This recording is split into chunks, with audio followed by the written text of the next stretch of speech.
Coming up on today's episode of Airborne Unlimited, Continental upgrades Service Bulletin to seek greater compliance, Texas Aircraft delivers first Colt, and court approves next stage of Tamarack voluntary reorganization.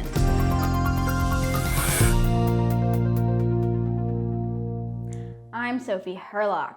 Concerns about the amount of voluntary compliance with the low-cost service bulletin affecting certain 520 and 550 series engines have caused Continental Aerospace Technologies to turn it into a mandatory service bulletin, with Continental shouldering the cost for the actual required work.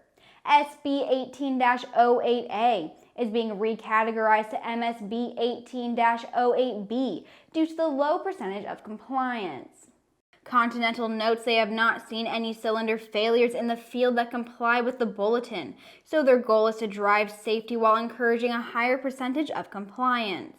The bulletin affects 14 part numbers and multiple engine models. Based on the affected models, Continental believes Cirrus SR22 and SR22T owners are some of the largest impacted. The compliance time allows for the cross-flow cylinder heads to be inspected during the next oil change and won't add on a significant amount of downtime or hurt their wallet. Upon inspection, if the cylinder assembly is affected, a minimal amount of time is needed to perform the radius blend modification, which may require up to 15 minutes per cylinder. The actions required to comply with this bulletin are covered up to the eligible amount provided for reimbursement by Continental through an updated and streamlined warranty process. We'll be right back with Around the Patch.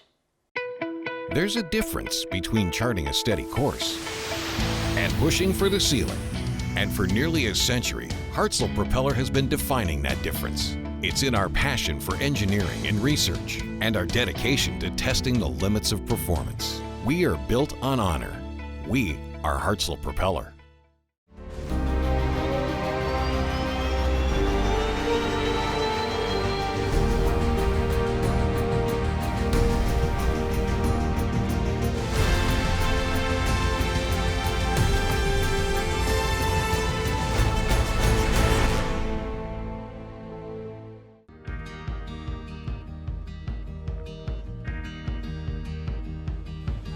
Today is a new dawn. With a new name. Un nuevo logotipo. A new factory. Und einen globalen Kundenfokus. We are Continental Aerospace Technologies, and we stand behind you.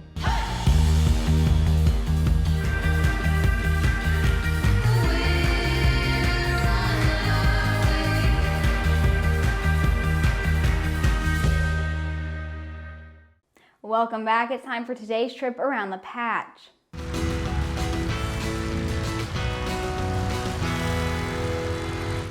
Department of Navy leaders have established a sustainment management process by approving and launching the first sustainment program baseline pilot for the E-2D Advanced Hawkeye in fiscal 2020. While the Navy achieved the Secretary of Defense's mission-capable Hornet aircraft rate at the end of fiscal 2019, maintaining those readiness levels remains at the forefront. To do this, the DON is seeking to improve the sustainment of weapon systems, such as the E-2D Advanced Hawkeye.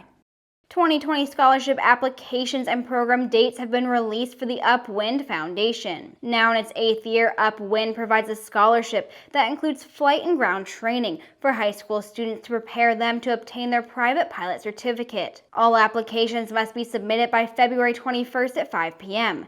and must include academic information, past experience, a video, 2 letters of reference, and essay sections. The FAA ordered a heads-up display virtual reality training device from Collins Aerospace Systems to be used in scientific research in areas such as pilot HUD interface, pilot performance, and crew workload. The HUD VR trainer provides a unique out-of-the-window view of what a pilot would actually see when flying with a HUD that uses Collins Aerospace's heads-up guidance system and enhanced vision system.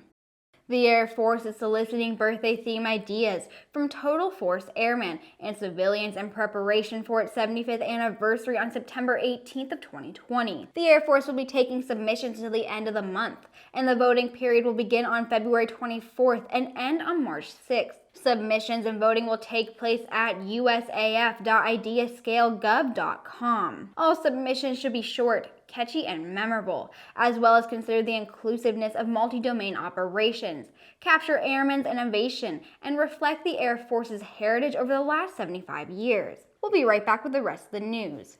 The Sling 2, a modern, economical flight training airplane for today's pilots. 120-knot cruise, sporty handling, sliding bubble canopy, modern glass panel, and dependable Rotax power.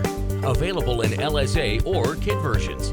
Check it out at airplanefactory.com.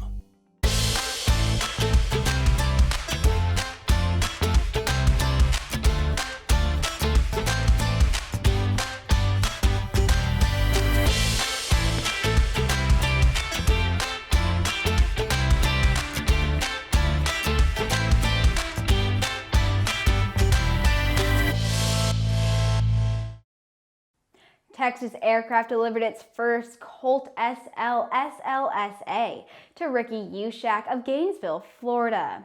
Youschak is studying nuclear engineering at the University of Florida and had the aircraft painted in an orange and blue University of Florida Gators inspired paint scheme. He says he can't wait to show off his Gators pride at airports as him and his father fly throughout northern Florida, the Bahamas, and to and from home in Fort Myers. The Colt is a new entrant in the competitive LSA market. The all-aluminum two-seat semi-cantilevered high-wing airframe features a ballistic parachute system and 4-point safety harnesses. Powered by the 100-horsepower Rotax 912 ULS power plant, the Colt claims a 105-knot indicated airspeed with a top speed of 119 knots.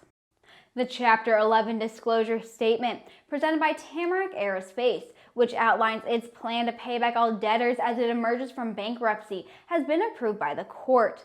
The company is rebounding from the grounding of its Cessna Citation Jet fleet that were equipped with active winglets.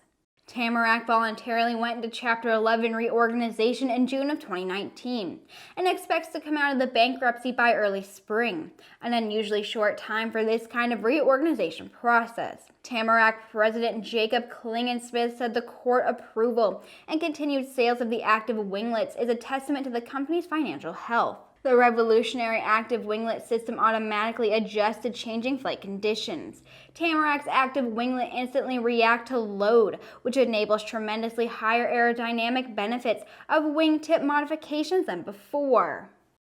And that wraps up our show for today.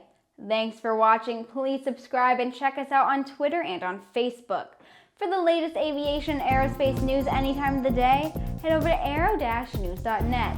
I hope you had a great start to your week, and I'll see you tomorrow.